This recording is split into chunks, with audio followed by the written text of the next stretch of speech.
Welcome to the Speechie Show. Being a speech-language pathologist often means having too much work and not enough planning time. To beat the overwhelm, we're bringing you the tricks and tools that will make your job a little bit easier.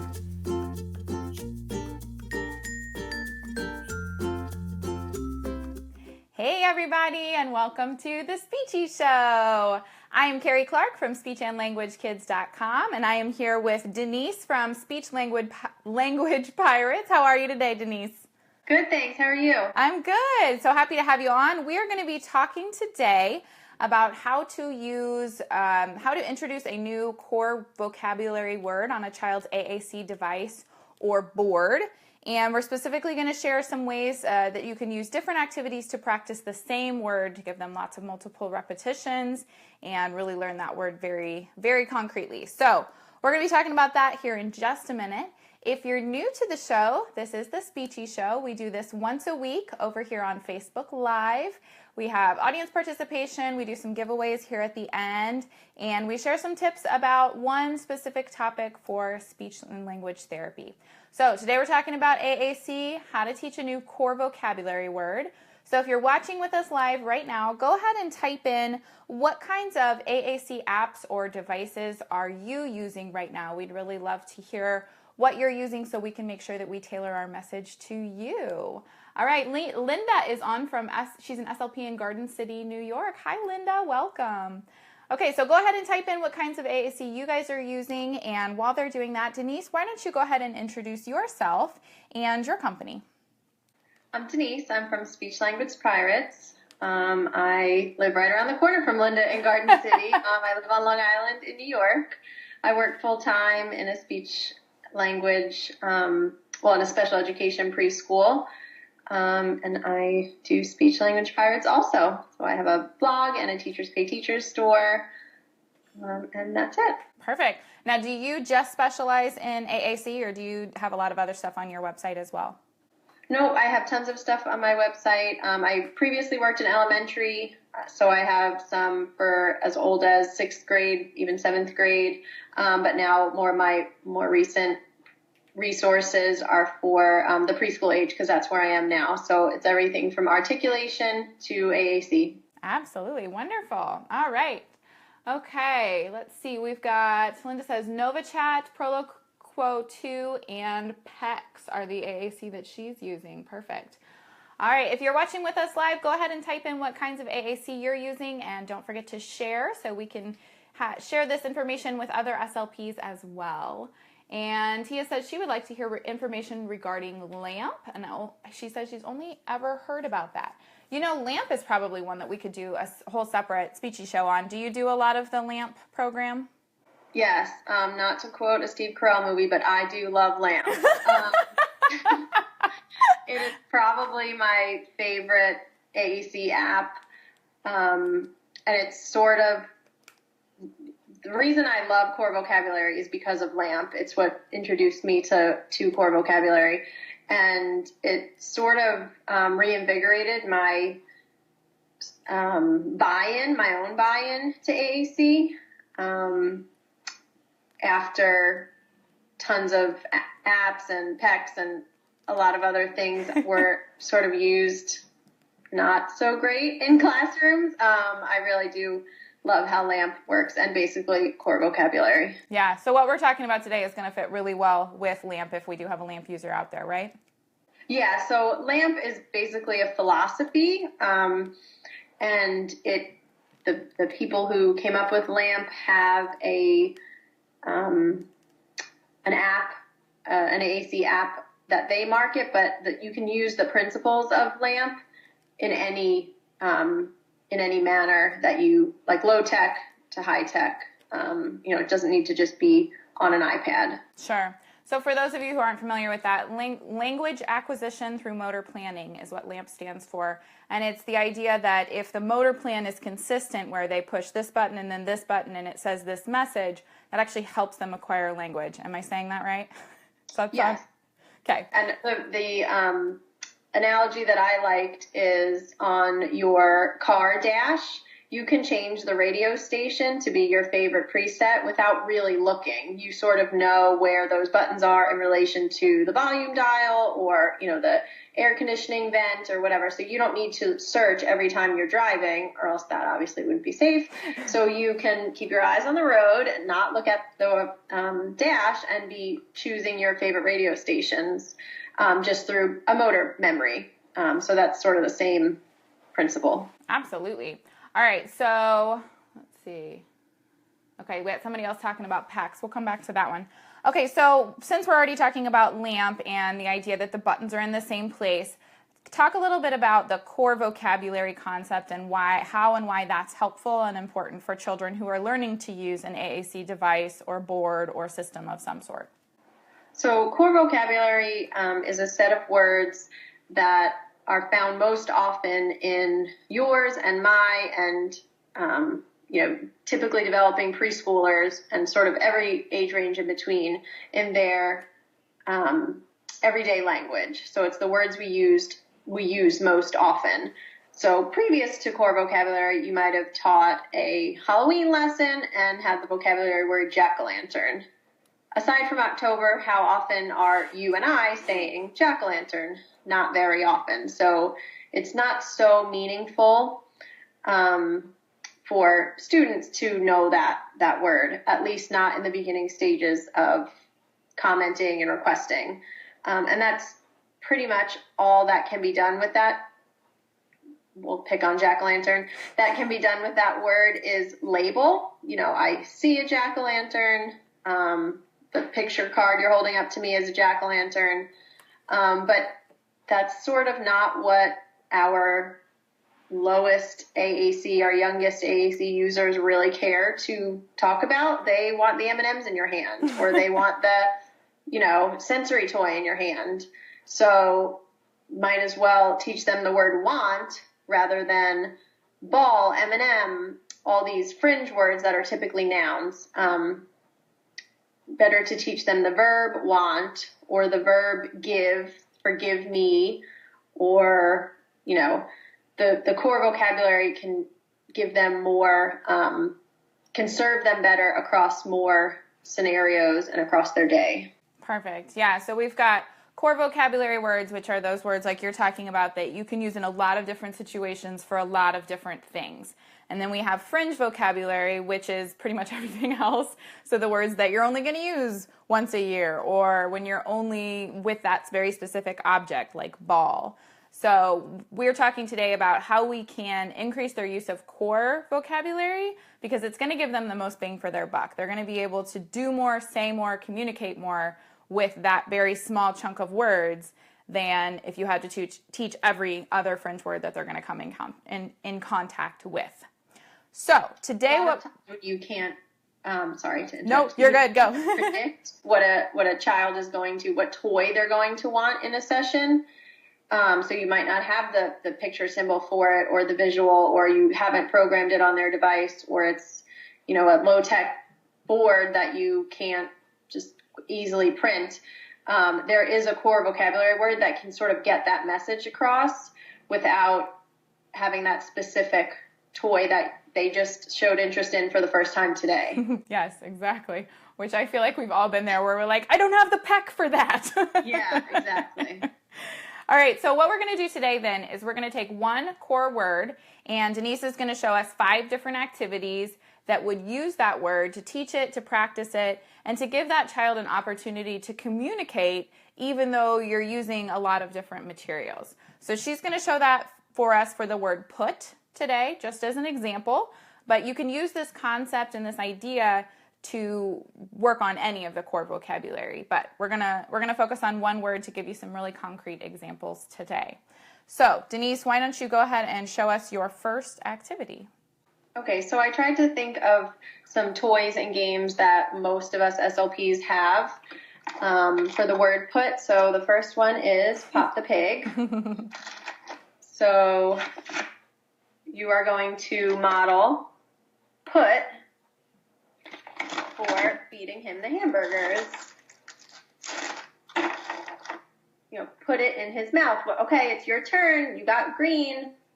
what do we do with the hamburger now? And you can always, I like the toys that you can block so they can't just sneak it in.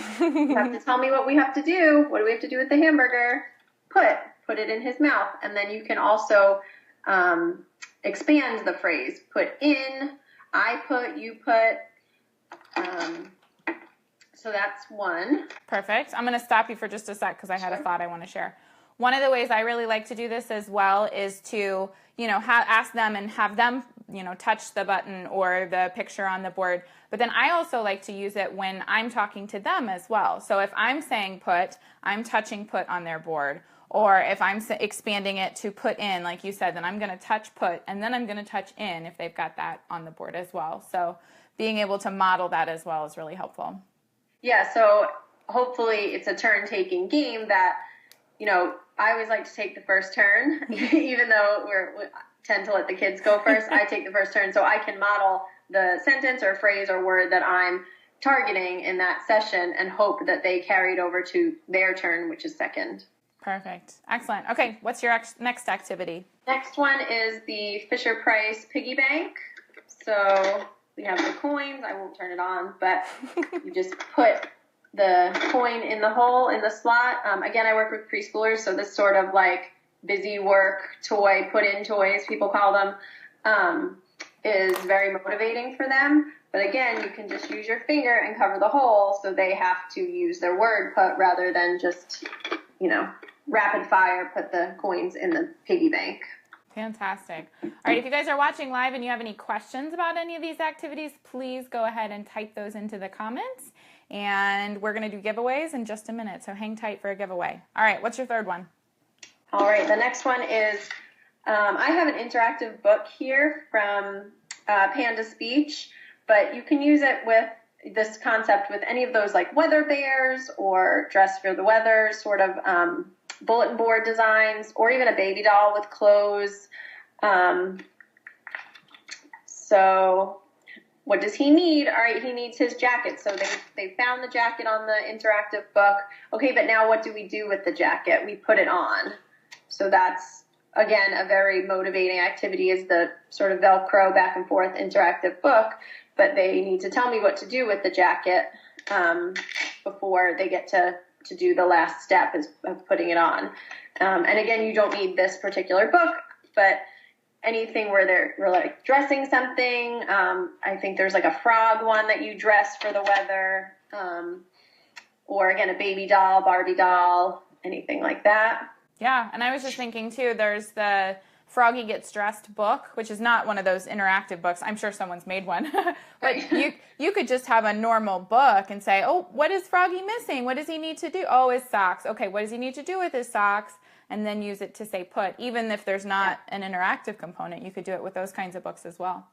Right, yeah, anything with clothes, again, because you put on clothes. Again, you're thinking of the different scenarios in which you use the word put and the different contexts. So it's not just put on clothes, you put something in the refrigerator, you put something in the pig's mouth. It's versatile, our use of these words. Yeah, you get a lot of opportunities to expand that too, to put on, put in, put all kinds of different things. So that's good. Again, SLP favorite is caribou. Nice. Anyone out there have caribou? Who wants it?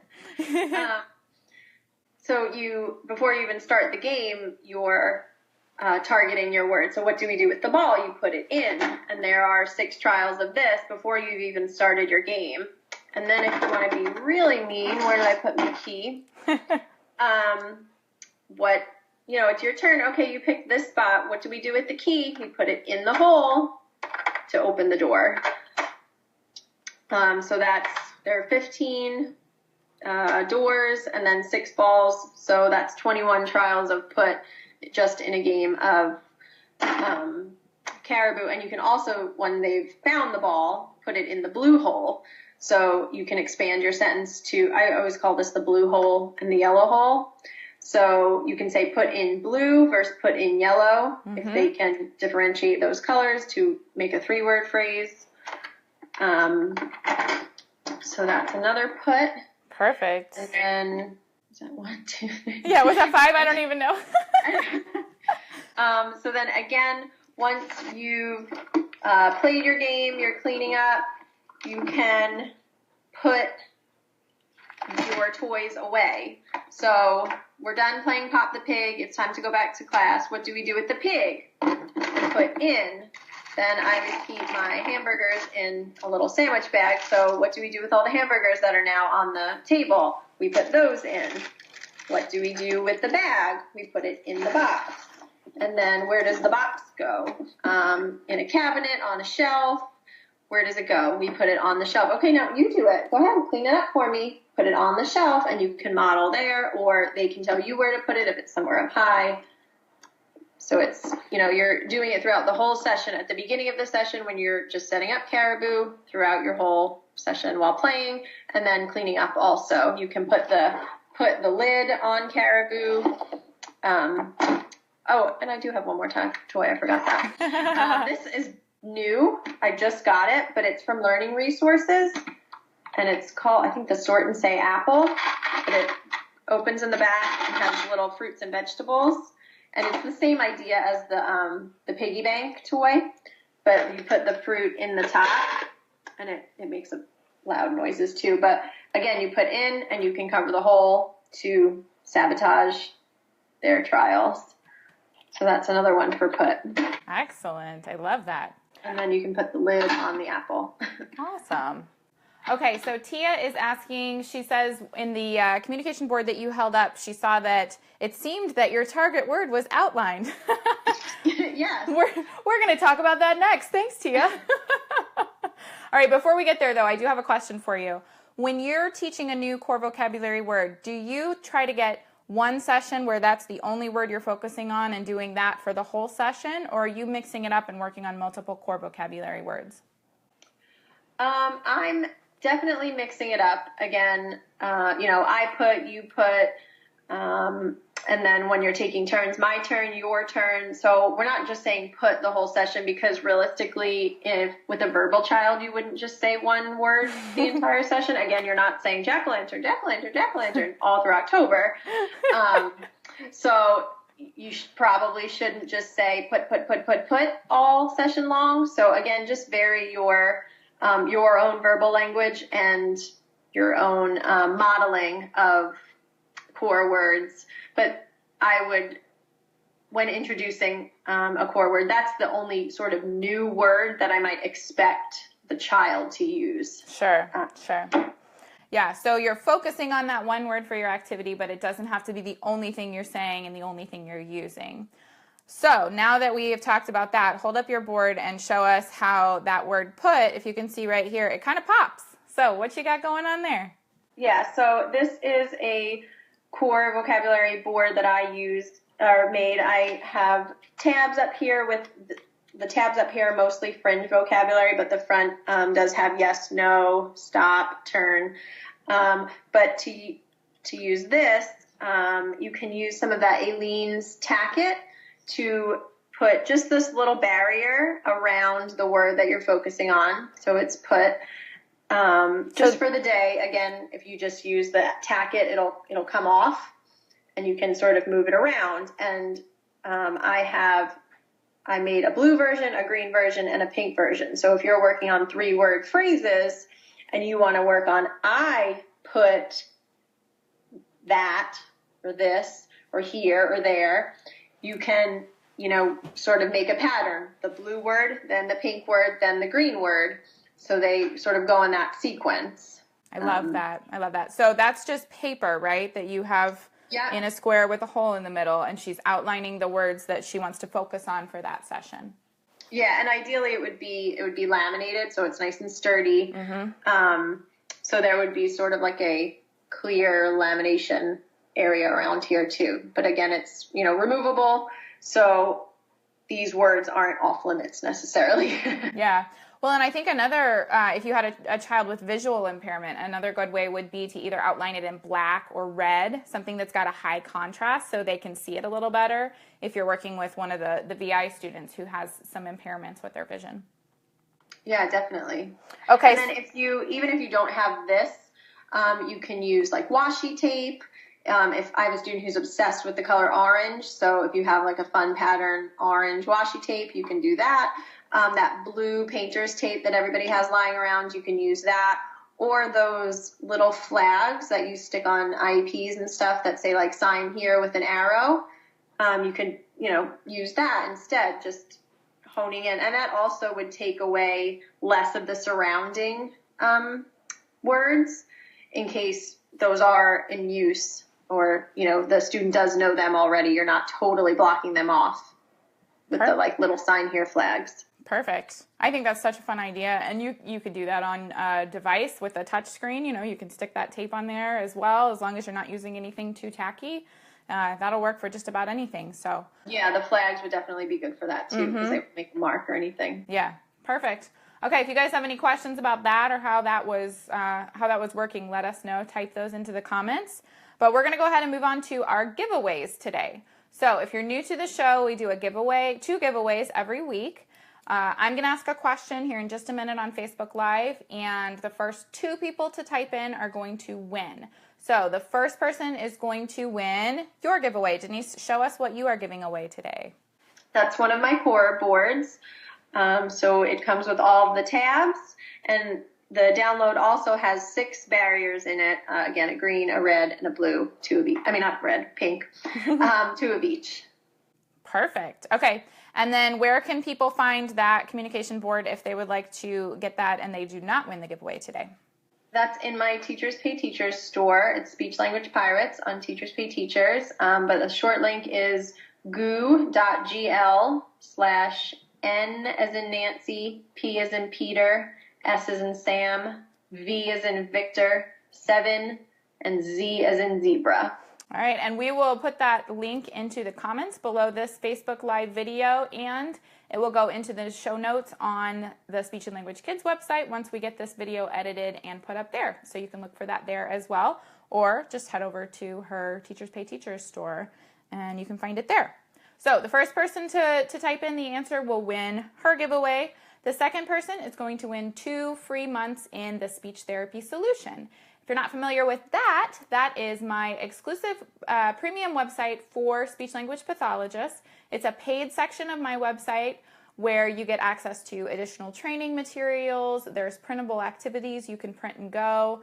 We just added an SLP survival kit where we're going to set you up with a binder or a box that's going to be your backup activities for therapy. We do monthly webinars, all kinds of good stuff. So you can check that out over at speechandlanguagekids.com/join, JOIN.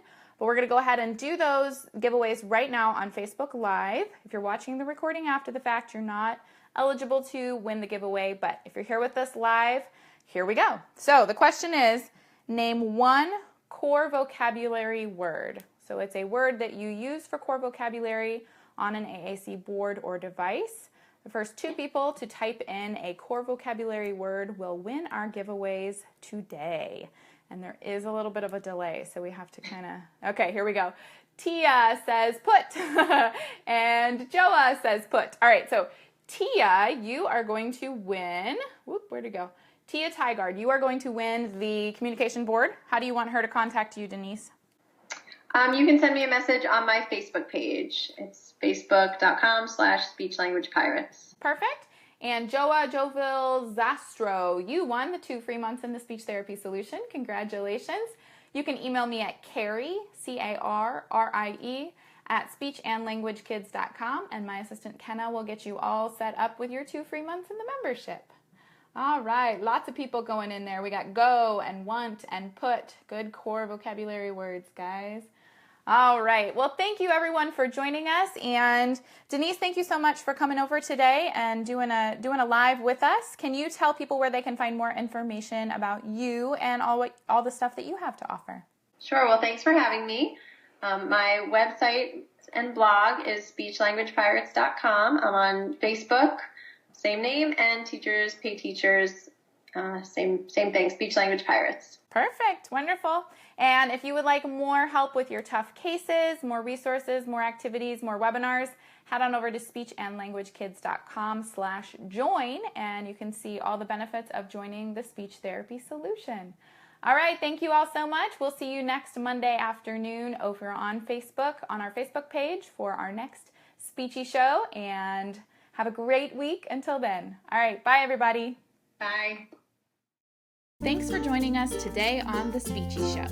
We hope today's tips have helped you feel a little less stressed and a little more confident about your work. If you're looking for more stress busters and confidence boosters, we'd love to have you join us in the Speech Therapy Solution, where you'll get access to a huge library of premium training videos and another library of print and go therapy materials. You can also get help with your tough cases by joining Carrie on the weekly Q&A calls or by posting in the exclusive Facebook group. Plus, group members can join us for a monthly webinar that can be used for continuing education credit. Head on over to speechandlanguagekids.com/join to check out all the amazing benefits of the Speech Therapy Solution membership. Bye for now.